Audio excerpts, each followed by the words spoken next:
అందరికీ నమస్కారం అండి. తల్లి మనసు కథలు పార్ట్ 3 నిమిత్త మాత్రులు డి కామేశ్వరి గారు రాశారు. రోహిణి కార్తీ ఎండలు రోళ్లు బద్దలు కొడుతున్నాయి. ఫ్యాన్ కింద కూర్చున్నా వేడిగాలి తప్ప ప్రాణానికి సుఖమేది? వడగాల్పు ఆ చెవి నుండి ఈ చెవికి కొడుతోంది. ఎంత చిరాగ్గా ఉన్నా తప్పదు గనక అలాగే ఆపసోపాలు పడుతూ కూర్చొని పేపర్లు దిద్దుతున్నాను. ఆ పేపర్లు వారం లోపల వదుల్చుకోవాలి. అప్పుడిక కాస్త ఊపిరి పీల్చుకోవడానికి అవుతుంది. ఏ ఊరైనా సరదాగా వెళ్ళి తిరిగి రావాలి. వెళ్ళబోయే చోటు గురించి, అక్కడ గడపబోయే రోజుల గురించి మనసు ప్లాన్ వేస్తుంది. అలవాటుగా యాంత్రికంగా కళ్ళు పేపర్ల మీద నిలిపాను. అలవాటైన చేతులు తమ పని అవి చేస్తున్నాయి. వీధి తలుపు ఎవరో కొడుతున్నారు. చేస్తున్న పని ఆపి వెళ్ళడానికి బద్ధకం వేసింది. ఇంత ఎండలో ఎవరొచ్చారో? కొంప మునిగినట్లు మళ్ళీ 2 సార్లు కొట్టారు. ఎవరో తప్పక విసుక్కుంటూ లేచి వెళ్ళి తలుపు తీశాను. గుమ్మం ముందు ఎండలో కలకలలాడుతూ ఓ అంబాసిడర్ కారాగి ఉంది. మెట్ల మీద ఓ వ్యక్తి నిల్చొని నన్ను చూడగానే నమస్కారం చేశాడు. ప్రతి నమస్కారం చేశాను. ఆయనెవరో ఎక్కడా చూసిన గుర్తైనా లేదు. లోపలికి రమ్మనాలో వద్దో తేల్చుకోలేక ఒక్క క్షణం అలా నిలబడ్డాను. ఆయన తనని పరిచయం చేసుకుంటాడేమోనని. మీతో చిన్న పనుండి వచ్చానమ్మా అన్నాడు ఆయన, తానెవరో చెప్పకుండానే. లోపలికి రండి దారి తీస్తూ అన్నాను. లోపలికి వెళ్ళగానే టేబుల్ మీద చిందరవందరగా ఉన్న పేపర్లని దబదబా టేబుల్ పై లోపల డ్రాయర్లో పెట్టాను. నేను దిద్దే పేపర్లు మరొకరి కంటపడటం నాకు ఇష్టం లేదు. అయినా ఈ లోపల ఆయన చూడనే చూశారు. పేపర్లు దిద్దుకుంటున్నట్టున్నారు. మీ పని పాడి చేశాను కాబోలు. అదో రకంగా ఆ పేపర్ల వంక చూస్తూ అన్నాడు. పర్వాలేదులేండి మర్యాదకి అన్నాను. ఆయన మాటల్లో యాస, ఆ వేషం చూస్తే డబ్బుగల కమ్మలో రెడ్లో అని తెలిసిపోతుంది. పల్చటి గ్లాస్కోలాల్చి పంచ, ఖరీదుగల చెప్పులు, 8 వేళ్లకి దగదగలాడే రాళ్ల ఉంగరాలు, గోల్డు వాచి, వీధిలో అంబాసిడర్ అన్నీ అతనికున్న డబ్బుని చాటకనే చాటుతున్నాయి. నాతో ఆయనకేం పనో నాకు అర్థం కాలేదు. నా పేరు ఈరపరెడ్డి అంటారండి, మాది గోపన్నపాలెం అని సక్రమంగా అన్నాడు వచ్చి కూర్చున్న 5 నిమిషాలకి. ఆహా, ఏం చేస్తుంటారు మీరు? ఏదో అడగాలని అడిగాను. ఏదో 2 పంచదార మిల్లులు, 2 రైస్ మిల్లులు ఉన్నాయి. అవి చూసుకుంటాను. ఇంకా చెరుకు తోట, హైదరాబాద్ కాడ ద్రాక్ష తోట అది ఉందనుకోండి. మాలాంటి వాళ్ళకి ఏదో ఇలాంటి వ్యాపారాలు తప్ప ఉద్యోగాలు సద్యోగాలు ఏం చేస్తాం చెప్పండి? 2 పంచదార మిల్లులు, 2 రైస్ మిల్లులు, పొలాలు తోటలు ఉన్నవాడికి విధవోద్యోగం ఎందుకు? ఇంతకీ ఇతనికి నాతో ఏం పనో అడగందే చెప్పటట్టు లేడు. ఏం పని మీద వచ్చారో చెప్పారు కాదు? హేహే, ఓసారి తమ దర్శనం చేసుకుందామని. ఓ వెకిలి నవ్వు నవ్వి చేతులు నలుపుకున్నాడు నసుగుతూ. నా దర్శనం? నేను దేవతనా? ఏ సినిమా తారనా? పోనీ ఏ మంత్రినా? పోనీ ఏ లక్షాధికారినియా? నా దర్శనం చేసుకుంటే అతనికేం లాభం? ఆ నసుగుడు చూస్తూ ఉంటే వళ్ళు మండుతుంది. చెప్పేదేదో త్వరగా చెప్పేయకూడదు? తమ వల్ల చిన్న ఉపకారం కావాలి. మళ్ళీ ఆగాడు. నా వల్ల మీకేం ఉపకారం జరుగుతుంది? మీలాంటి వాళ్ళకి నాలాంటి మామూలు కాలేజీ లెక్చరర్ చేసే ఉపకారం ఏముంటుంది? నవ్వుతూనే అంటించాను. అమ్మ అలా అనకండి. తమరి చేతిల్లో లేనిదేముంది? మీరు తలుచుకోకపోతే, తమరు కాస్త దయించకపోతే మాలాంటోళ్ళు ఎలా రోజులు నెట్టగలుగుతారు చెప్పండి? పొగిడి ఉబ్బేస్తున్నారు. ఎంత బింకంగా ఉందామన్నా నా మొహంలో ప్రసన్నత కనిపెట్టినట్టున్నాడు. మరి కాస్త నమ్రతగా, వినయంగా తమరి గురించే కాలేజీలో మా గొప్పగా చెప్పుకుంటారంట. చాలా బాగా పాఠాలు చెప్తారని, చాలా స్ట్రిక్ట్గా అని. ఆ మాటలకేలేండి. ఇష్టం లేనట్టుగా మాట త్రుంచేశాను. ఎంతసేపు కూర్చున్నా అసలు సంగతి చెప్పకుండా అతను చేసే కాలయాపన చూస్తూ ఉంటే చిరాకు పుట్టుకొస్తుంది నాకు. ఇంతకీ మీ పని ఏమిటో చెప్పండి? కాస్త అసహనంగా అడిగాను. అబ్బే, ఏం లేదు. పెద్ద పని కాదనుకోండి. మీరు శ్రమ అనుకోపోతే కాస్త శ్రమ తీసుకొని చెప్పండి. అదే, తమ కాడికి మా వాడి పీయూసీ కెమిస్ట్రీ పరీక్ష పేపర్లు వచ్చాయని తెలిసింది. ఇదా సంగతి?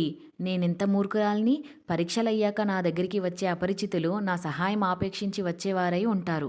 నా వల్ల ఎవరికన్నా కావలసిన పని అదొకటేనని, నా వల్ల జరిగే ఉపకారం ఇంకొకటి లేదని ముందే నాకెందుకు తట్టలేదో? ఆయన వచ్చిన పని తెలిసాక నా మొహంలో ప్రసన్నం పోయి గంభీరత అములుకుంది. ఎలా తెలిసింది? ఎవరు చెప్పారు? దాందేముందండి, ఎవరు చెప్తేనేం? మీ కాడకొచ్చినాయి ఆ పేపర్లని నిక్కచ్చిగా తెలిసింది నాకు. వెకిలి నవ్వొకటి నవ్వాడు. అవును, నిజమే. తెలుసుకోవడం ఏం కష్టం? డబ్బుతో జరగని పనులు ఏముంటాయి ఈ లోకంలో? డబ్బుకి దాసోహం అనని వాళ్ళెంతమంది ఉంటారు? అయితే ఏం? అయితే ఏమంటారిప్పుడు ఇంతకీ మీరు? తమరు కాస్త దయించి మా వాడి నంబర్ పేరును చూసి ఎన్ని మార్కులొచ్చినాయో చెబితే మీ మేలు మరవను. క్షమించాలి. అలాంటివి మీరు అడగకూడదు, మేం చెప్పకూడదు. అసలు మీరిలా రావడం, అడగడం తగిన పని కాదు. ఎవరికైనా తెలిస్తే నా ఉద్యోగానికి ఎంత ముప్పో మీకు తెలుసా? కఠినంగా అన్నాను. అమ్మా అమ్మా, అదెలా తెలుస్తుంది మూడో కంటివాడికి ఈ మాట తెలియనిస్తానా? ఆ భయం మీకొద్దు. అభయం ఇస్తూ మాట్లాడాను. ఎవరికి తెలిసినా మానినా అలాంటి పనులు చేయడం నా ఉద్యోగ ధర్మానికి విరుద్ధం. మీరు దయుంచి నన్ను ఇబ్బంది పెట్టకండి. నా నిశ్చయం మారినట్టు గట్టిగా నొక్కి చెప్పాను. ఆయన ఒక్క క్షణం నిరాశపడ్డట్టు మొహం పెట్టాడు. వెంటనే ఆ మాత్రానికే డీలా పడిపోతే ఎలా అన్నట్టు ఓ నవ్వు నవ్వి 2 చేతులు జోడించి నమస్కారం పెట్టాను. అమ్మమ్మ, మీరలా అనేస్తే ఎలా అమ్మా?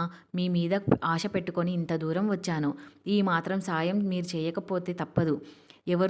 ఎవరికి తెలుస్తుందేమోనన్న భయం, సందేహం మీకెంత మాత్రం అక్కర్లేదు. కాస్త పేపర్ చూసి పాస్ అయ్యాడో లేదో చెప్పిస్తే చాలు. ఒక్క క్షణం ఆగి మీ కష్టం ఉంచుకోను. ఏదో నా శక్తి కొద్దీ జేబులో నుంచి ఓ కవరు తీశాడు.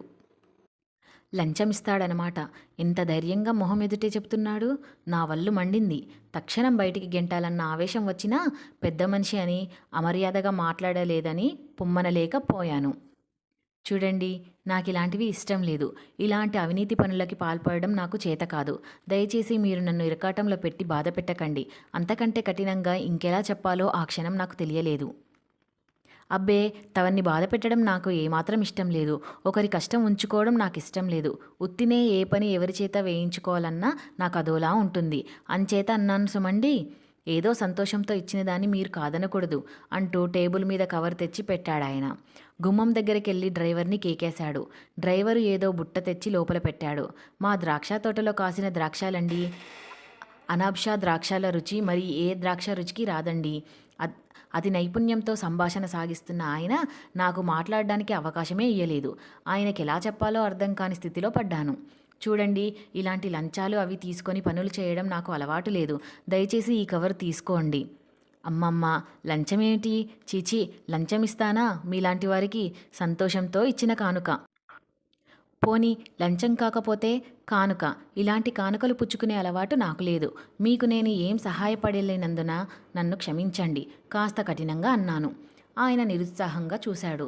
ఏదో మిమ్మల్ని నమ్ముకొని ఇంత దూరం వచ్చాను. ఈ కాస్త సాయం చేసి పెట్టండి, కాదనరని వచ్చాను. అసలు మీకు మీ అబ్బాయి పాస్ అవుతాడన్న నమ్మకం ఉందా? పాస్ అవుతాడని మీకు నమ్మకం ఉంటే మార్కుల సంగతి అడగనక్కర్లేదు. పాస్ కాని పక్షంలో మార్కులెన్ని వచ్చాయో తెలుసుకొని మాత్రం ఏం చేయగలరు? ఆయన అసలు ఉద్దేశం రావడానికి గడుసుగా ప్రశ్నించాను. ఆయన కాస్త ఇబ్బందిగా చూశాడు. అదేనండి, ఆడు కాస్త పేపర్ పాడు చేశానన్నాడు. అందుకే కాస్తంత ఆరాటం. అయితే కేవలం మార్కులెన్ని వచ్చాయో చూసి చెప్పమని కాదు ఆయన కోరిక. ఆ తక్కువ మార్కులు వేయమంటాడు చెప్పాక. ఖచ్చితంగా తన వల్ల కాదని ముందే చెప్పి పంపేయాలి. పేపర్ పాడు చేశానని అబ్బాయి అంటుంటే మార్కులు తెలుసుకొని మాత్రం మీరేం చేశారండి? తమ దయుంటే వేయలేనిది ఏముంటుంది చెప్పండి, చేతులు నలుపుకుంటూ అన్నాడు అదోలా నవ్వుతూ. ఆయన అసలు ఉద్దేశం స్పష్టంగా అర్థమయ్యింది. మీరు నన్ను క్షమించండి. అలాంటి పనులు చేయడం నా వల్ల కాదని ముందే చెప్పాను. మీరింకా మీ కాలం కూడా వృధా చేయడం మంచిది కాదు. ఈ కవర్ తీసుకోండి. ఇలాంటివి నాకు అలవాటు లేదు. లేచి నిలబడి కవర్ తీసి అతనికి అందించాను. ఆయన తీసుకోలేదు. తమరికి కొత్త, చిన్నవారు, అలవాట్లేదు కాబోలు. కానీ ఇలా ఎంతమంది చేస్తూ ఉంటారు? ఇందులో తప్పేముంది చెప్పండి? మనలాంటి వాళ్ళం ఏదో న్యాయంగా ఉందామంటే మాత్రం ఈ ప్రపంచం కుదరనిస్తుందా? మహామహావాలే చేయగలిగేదేం లేదు. మనలాంటి వాళ్ళం ఎంత? నలుగురితో పాటు మనము నడవాలి. నిల్చోపెట్టి ఆయన బోధిస్తున్న నీతులు వింటూ ఉంటే వళ్ళు మండుతోంది. నలుగురి సంగతి నాకు అక్కర్లేదు. నాకు న్యాయం అని తోచింది చేస్తాను. రూల్స్కి వ్యతిరేకంగా వెళ్ళడం నాకు ఇష్టం లేదు. అయినా మీరు ఇంత డబ్బు గలవారు. మీ అబ్బాయికి ఓ ఏడాది పరీక్ష తప్పినంత మాత్రాన మీకు వచ్చే నష్టమేముండదు. అబ్బాయి పరీక్ష పాస్ అయ్యి ఏదో 4 రాళ్ళు తెస్తేనే గానీ రోజు నడవని వాళ్ళ పరీక్ష కోసం ఆరాటపడ్డారంటే అర్థముంది. మీకేం లక్షాధికారులు. అబ్బాయి చదివి పాస్ అయ్యి కాకపోయినా ఉద్యోగం చేయాలన్న బాధ ఏం లేదు. ఈసారి కాకపోతే మరోసారి అవుతాడు. దానికోసం మీరింత ఆరాటపడడం అవసరం అంటారా? అమ్మా, అలా అనేయకండి. మా వాణ్ణి డాక్టర్ పరీక్ష చదివించాలని నా కోరిక. ఎలాగైనా ఈ పరీక్ష పాస్ అయితేనే డాక్టర్ పరీక్షకి చదివినిస్తారు వాణ్ణి. సీటు గట్రా అంతా ఏర్పాటు చేశాను. పరీక్ష పాస్ అయిపోయాడనిపించుకుంటే చాలు, మిగిలినంతా నేను చూసుకుంటాను. అందుకే తన కాడికి ఇంత అర్జెంటుగా పరిగెత్తుకుంటూ వచ్చాను. కాస్త దయుంచి మా వాడి పేపర్ చూసి పెట్టండమ్మా, ఈ చిన్న సాయం చేస్తే చాలు. అంటే ఈ పరీక్ష ఎలాగో అలాగ మార్కులు వేయించాలని పాస్ చేయించి ఏ మెడికల్ కాలేజీకో డొనేషన్ కట్టి మెడిసిన్లో చేర్పిస్తారన్నమాట మీ కొడుకుని. హా, డబ్బుంటే ఈ లోకంలో చేయలేని పనులేముంటాయి? ఇలాంటి వాళ్ళు, పరీక్ష పాస్ కాని వాళ్ళందరూ డబ్బిచ్చి ఏ కాలేజీలోనో సీటు సంపాదించడం, అక్కడో 10 ఏళ్ళు చదివి ఎప్పటికో డిగ్రీ చేత పట్టుకోవడం, సవ్యంగా పాస్ కాకపోతే మళ్ళీ డబ్బు కుమ్మరించి డిగ్రీ తీసుకోవడం, ఇలా ఉన్నాయి ఈ రోజుల్లో చదువులు. ఇలాంటి చదువులు చదివి దేశాన్ని ఉద్ధరించడానికి ఊరి మీద పడుతూ ఉంటే మన దేశం ఇంతకంటే ఎలా బాగుపడుతుంది?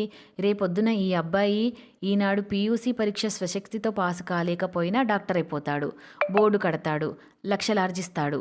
రోగానికి సరిగా మందులు ఇవ్వడం చేత కాకపోయినా పర్వాలేదు, డిగ్రీ ఉంటే చాలు. ఆ డిగ్రీ రావడం కోసం ఎంతటి అవినీతికైనా పాల్పడతారు, ఎంత డబ్బులైనా కుమ్మరిస్తారు. కోర్స్ ఇప్పుడు ఖర్చు పెట్టిన డబ్బుకి 10 డాక్టర్ డిగ్రీ చూపించి పెళ్ళిళ్ళు, మార్కెట్లలో సునాయాసంగా నష్టాన్ని భర్తీ చేసుకోవడమే కాక లాభం తీస్తారు. ఎంత లేదన్నా ఈ డాక్టర్ పెళ్లి కొడుకుని వేలంలో నిలబెట్టి ₹1,00,000 పాట పాడిస్తారు. ఈ తండ్రి ఆ 1,00,000 ముందు ఇప్పుడు ఖర్చు పెట్టిన ఏ 15,000 ఎంత? అంతా డబ్బు మహత్యం. ఈ డబ్బు కోసం ఎంతకైనా ఏం చేయడానికైనా సిద్ధం. ఆలోచనలలో ఉన్న నన్ను చూసి ఆయన కాస్త మెత్తపడుతున్నాడు అనుకున్నట్లున్నాడు. మీరింతగా ఆలోచిస్తున్నారు. ఈ చిన్న పని చేయడానికి మొన్న కాకినాడ వెళ్ళాను. ఆ మాస్టారు గారు నిమిషాల మీద పని చేసేశారు, మారు చెప్పకుండా. ప్రోత్సహిస్తున్నట్లు లోకవిరుద్ధమైన పని నేనేం చేయబోవడం లేదని నచ్చజెబుతూ మాట్లాడాడాయన. ఆశ్చర్యపోయాను నేను. అంటే ఒక్క సబ్జెక్టులోనే కాదన్నమాట, ఇలా అన్ని సబ్జెక్టులలో డబ్బులిచ్చి మార్కులు వేయించి పాస్ చేస్తున్నాడనమాట. నా ఒళ్ళు మండింది. అందరిలాగే నేను డబ్బుకి లొంగి చెప్పిన పని చేస్తానని ఎంతో నమ్మకంతో వచ్చిన ఆయన నమ్మకాన్ని మొత్తం సడలించాలి. డబ్బుకి లొంగని వాళ్ళు ఈ లోకంలో కొందరైనా లేకపోతారనేది నిరూపించుకోవాలి నేను. నన్ను అందరితో జతపరచడం సహించలేకపోయాను. నా ప్రత్యేకత నిరూపించుకోవాలి. ఎవరో కాకినాడలో లెక్చరర్ మాట్లాడకుండా చేశారట. పాపం ఏం చేస్తారు? పెళ్ళాం, పిల్లల బరువు బాధ్యతలు నెత్తిన ఉన్నాయేమో. డబ్బు మీద వ్యామోహంతో చేసుంటాడు. నాకేం అలాంటి బాధలు బందీలు లేవు. అన్యాయార్జితాలకి కక్కుర్తి పడాల్సిన అవసరము నాకేం లేదు. ఖచ్చితంగా చెప్పేయడానికి నిశ్చయించాను. చూడండి రెడ్డి గారు, ఇందాకట్నుంచి నాకు ఇలాంటి పనులు అలవాటు లేవని ఎన్నిసార్లు చెప్పినా మీరు వినిపించుకోకుండా ఏవో చెప్తున్నారు. ఎవరో చేశారని నేను చేయనక్కర్లేదు. నా ఆశయాలని, నా నిజాయితీని డబ్బుకి అమ్ముకోవాల్సిన అవసరం ఇప్పటి వరకు నాకు కలగలేదు. ఇక ముందు కలగదని నా నమ్మకం. అంచేత మీరింత చెప్పినా ఇలాంటి పని డబ్బు కోసం నేను చెయ్యను. ఆయన హఠాత్తుడైనట్టు చూశాడు.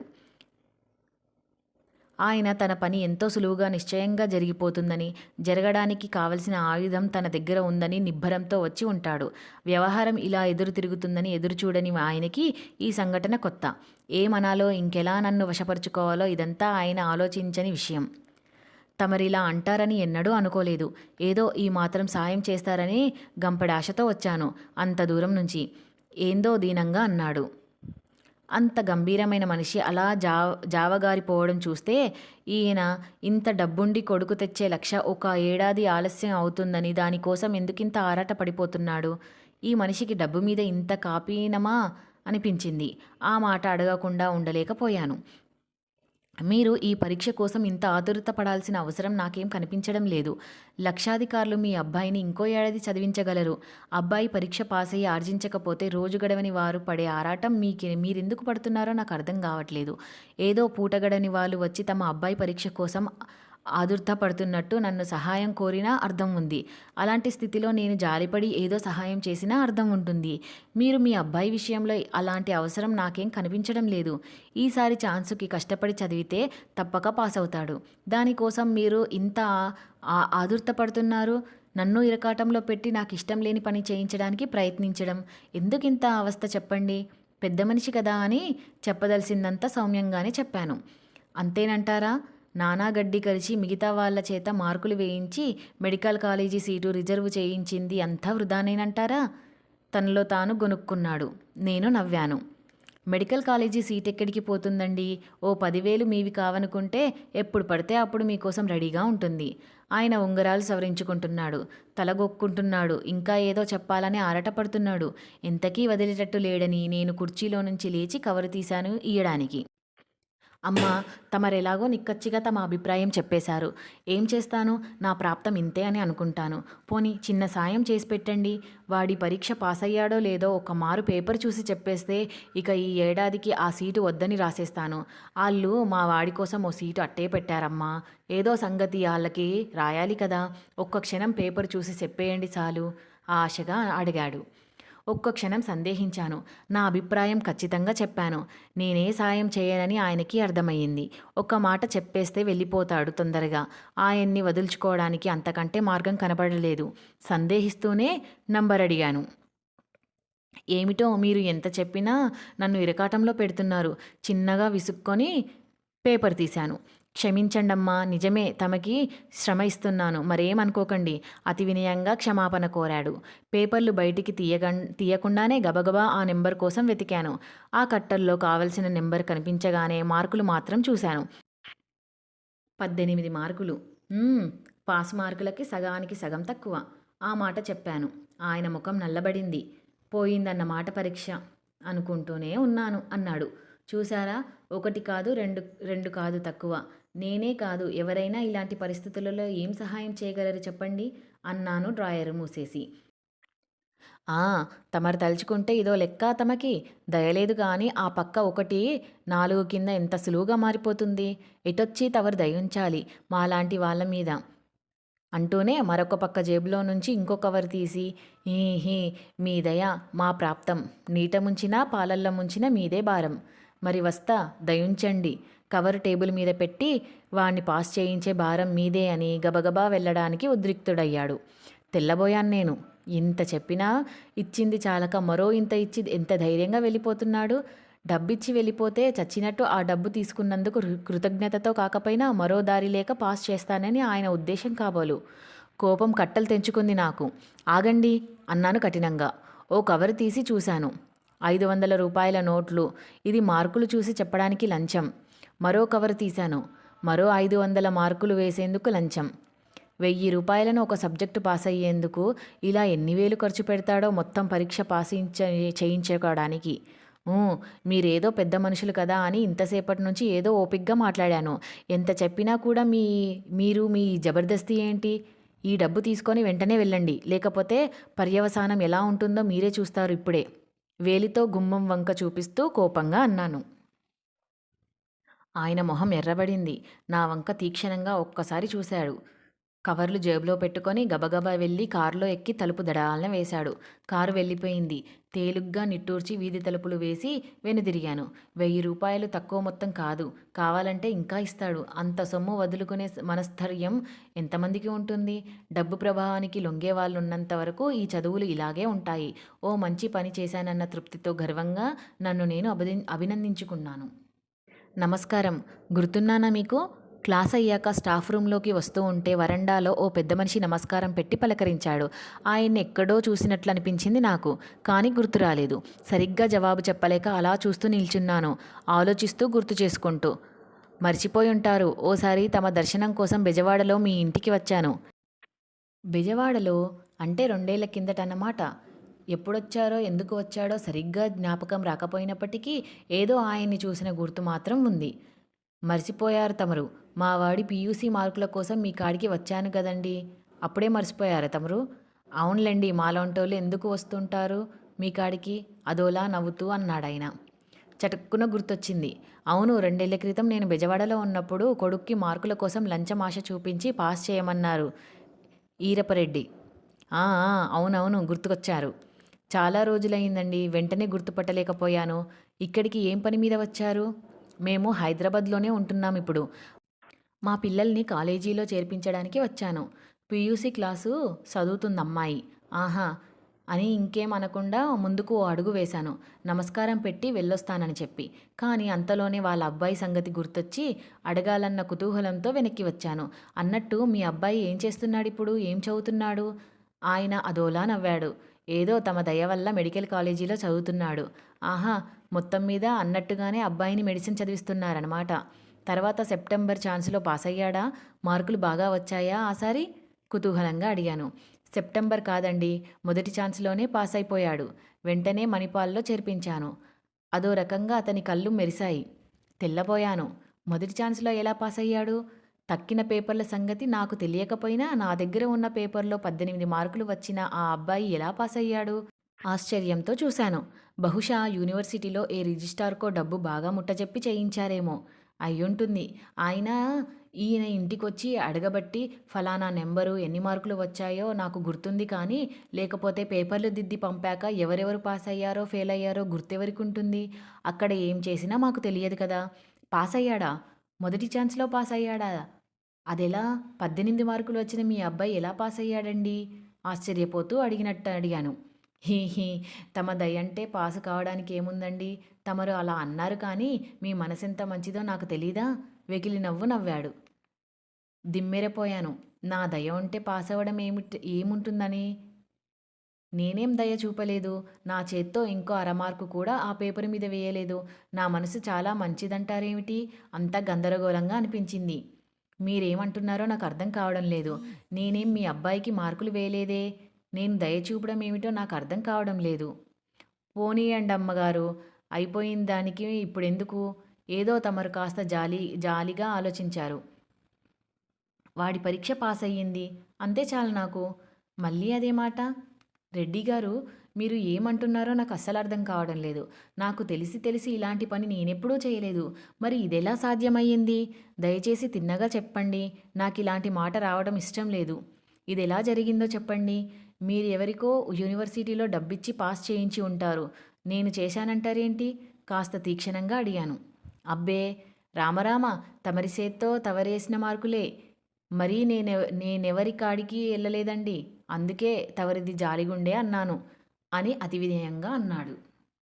ఒక్కొక్క మాట వింటూ ఉంటే ఈ పజిల్ మరింత చక్కగా తయారవుతుంది. భలే గడుసువాడు. మాట తిన్నగా చెప్పకుండా నేనే దయ చూపించానంటున్నాడు. నా తల వేడెక్కింది. దాంతో పాటు కోపం కూడా వచ్చింది. ఇది చాలా బాగుంది రెడ్డిగారు. నా చేత్తో నేను ఒక్క మార్కు వేయలేదు. మీ అబ్బాయి పేపరు మీద. మరి ఇదంతా ఎలా జరిగిందో మీకే తెలియాలి. అవునులెండి, మీ దగ్గరున్న డబ్బుతో మీరు సాధించలేనిది ఏమీ ఉండదు. కానీ అనవసరంగా ఇలాంటి వాటిలో ఇరికించి నా పేరు అప్రతిష్ట తేకండి. ఇలాంటివి నాకు ఇష్టం లేదు కఠినంగా అన్నాను. ఆయన అదోలా నవ్వాడు. అలా అనేస్తే నేనేం చెప్పగలనమ్మా? నా మాట మీద మీకు నమ్మకం లేకపోతే నేనేం చేయగలను? పోనీలెండి గాని, నేను 3 క్లాసులోనో, 4 క్లాసులోనో ఓ పాఠం చదువుకున్నాను.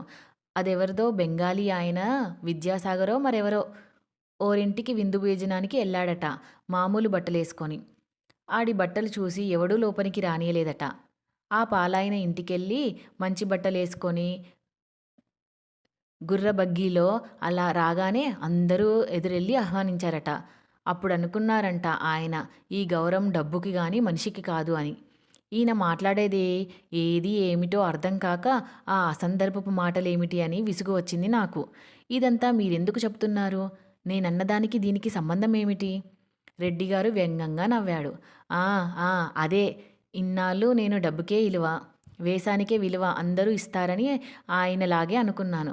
కానీ మీ కాడికి వచ్చేసరికి అదంతా తప్పైపోయింది. నా కారు, నా లచ్చలు, నా ఉంగరాలు, నా వందలు, నా ద్రాక్ష పళ్ళు ఏవీ చేయలేని పని అరడజన్ బత్తాయి పళ్ళు, జంధ్యం పోగు, నీరు కావి అంగురోత్సం చేసినవి. మరి అక్కడి నుంచి ఈ కొత్త పాఠం నేర్చుకున్నాను. వస్తానమ్మా, చాలాసేపు నిలబెట్టేశాను మిమ్మల్ని. మా అమ్మాయిని కూడా ఓ కంట కనిపెట్టి చూడండి. తెల్లపోయి చూస్తున్న నాకు ఓ నమస్కారం పెట్టి నవ్వుకుంటూ వెళ్ళిపోయాడు ఈరపరెడ్డి. స్టాఫ్ రూంలోకి ఎలా వచ్చి కూర్చున్నానో నాకే తెలియలేదు. అరడజన్ బత్తాయి పళ్ళు, నీరు కావి అంగస్త్రం, జంధ్యం, పోగు నా బుర్రలో గిరగిరా తిరిగాయి. 2 ఏళ్ల క్రితం జరిగింది గుర్తుకు తెచ్చుకోవడానికి ఎక్కువ ప్రయత్నం అవసరం లేకపోయింది. గుర్తు రాగానే ఆవేశంతో, ఆగ్రహంతో వణికిపోయాను. ఎంత మోసం! ఇలాంటి పన్నాగమా? ఎముకలు గూళ్ళ ఉన్న సద్బ్రాహ్మణుడు మూరల అంగ్రోస్తంతో, జంధ్యం పోగులతో, విభూతి పట్లతో ఉన్న ఆయవారపు బ్రాహ్మణుడు గుర్తుకు వచ్చాడు. ఆయన జాలికథ విని కరిగిపోయాను. తిండి లేదన్నాడు. భార్య రోగిష్టిదన్నాడు. 5గురు ఆడపిల్లలు గుండెల మీద కూర్చున్నారన్నాడు. ఏకైక పుత్రరత్నం ఈ పరీక్ష పాస్ అవుతాడని గంపడాశతో పెట్టుకున్నాడు. ఈ పరీక్ష పాస్ అయితేనే ఏదో ఆఫీస్లో ఎవరో ఆఫీసర్ కాళ్ళ మీద పడి ఉద్యోగం సంపాదిస్తానన్నాడు. ఆ ఉద్యోగంకి ఈ పరీక్ష పాస్ అవ్వాలట. ఆ ఆఫీసర్ ఉద్యోగం ఇస్తానని మాటిచ్చాడట. పరీక్ష పాస్ అయితే చాలట. అబ్బాయి ఎంతో కష్టపడి చదువుకున్నాడు. ఈ పరీక్షకి ముందు జ్వరం వచ్చి ఈ ఒక్క పేపరే కాస్త పాడు చేశానన్నాడు కొడుకు. నేను ఈ సాయం చేయకపోతే అందరం కలిసి ఈ కృష్ణలో కట్టకట్టుకొని చావడం మినహా మరో దారి లేదని దీనాతి దీనంగా ప్రార్థించాడు. జబ్బుతో ఉన్న ఈ తల్లి ఈ కొడుకు చేయబోయే ఉద్యోగం కోసమే ప్రాణాలు నిలుపుకుందని జాలిగా చెప్పాడు. కుచేలుడు ఆనాడు శ్రీకృష్ణ పరమాత్మునికి అటుకులు తెచ్చి ఇచ్చినట్టు అరడజన్ బత్తాయి పళ్ళు మినహా ఏమీ ఇవ్వని ఈ పేదవాడికి పాదాల దగ్గర పెట్టాడు. నా వల్ల కాదన్నా, ఇలాంటి పని చేయలేనన్నా నా కాళ్ళని పట్టేసుకున్నాడు. మీరు కాదంటే మరీ గత్యంతరం లేదంటూ వలవలా ఏడ్చాడు. నన్ను ఇబ్బందిలో పెట్టి ఇరకాటంలో పాడేసి సానుభూతి సంపాదించి జాలితో కరిగేటట్టు కన్నీటి కథ చెప్పి నేను మాట ఇచ్చే వరకు అభయం ఇచ్చే వరకు కాళ్ళు వదలని ఆ బ్రాహ్మణుడు గుర్తొచ్చాడు. ఎంత దగ, ఎంత మోసం! ఈ రెడ్డి ఇంత నాటకమాడాడు. 5దో 10ో ఆ బ్రాహ్మణుడి చేతిలో పెట్టి తన అవసరానికి ఎంత చక్కగా వినియోగించుకున్నాడు. నేనన్న మాట ఆధారంతో ఎంత పన్నాగం పన్ని నా కళ్ళు కప్పాడు. నన్నింతలో బోల్తా కొట్టించాడు. అయినా నేనెలా మోసపోయాను? ఆ రెడ్డి కొడుకు నెంబరు, ఈ బ్రాహ్మణుడు చెప్పిన నెంబరు ఒకటేనన్న గుర్తు లేనంత మతి ఎలా భ్రమించింది? పేపర్ చూసి మార్కులు వేసేటప్పుడైనా పోలిక పట్టలేనంత నా బుర్ర ఎలా మొద్దుబారిపోయింది? అంతలా నా కళ్ళు ఎలా మూసుకుపోయాయో! ఈ 18 మార్కులు అబ్బాయి రేపొద్దున డాక్టరై ప్రజాసేవ చేయడానికి రాసుంటే ఆపలన్నా ఆపడం నా తరమా? ఇలాంటి దేశోద్ధారకులు దేశాన్ని ఉద్ధరించడానికి రాసుంటే నాలాంటి వాళ్ళు కళ్ళు మూసుకుపోయే ఉండాలి. నా చేతిలో ఏముంది? ఇలాంటివన్నీ ఆపడానికి నేను నిమిత్త మాత్రురాలిని మాత్రమే. చాతకాని నవ్వొకటి నవ్వుకొని క్లాస్కి బయలుదేరాను. ఇదేనండి పార్ట్ 3 నిమిత్త మాత్రలు. ఈ వీడియో కనుక నచ్చితే లైక్ చేయండి, షేర్ చేయండి, సబ్స్క్రైబ్ చేసుకోండి. Thank you for watching.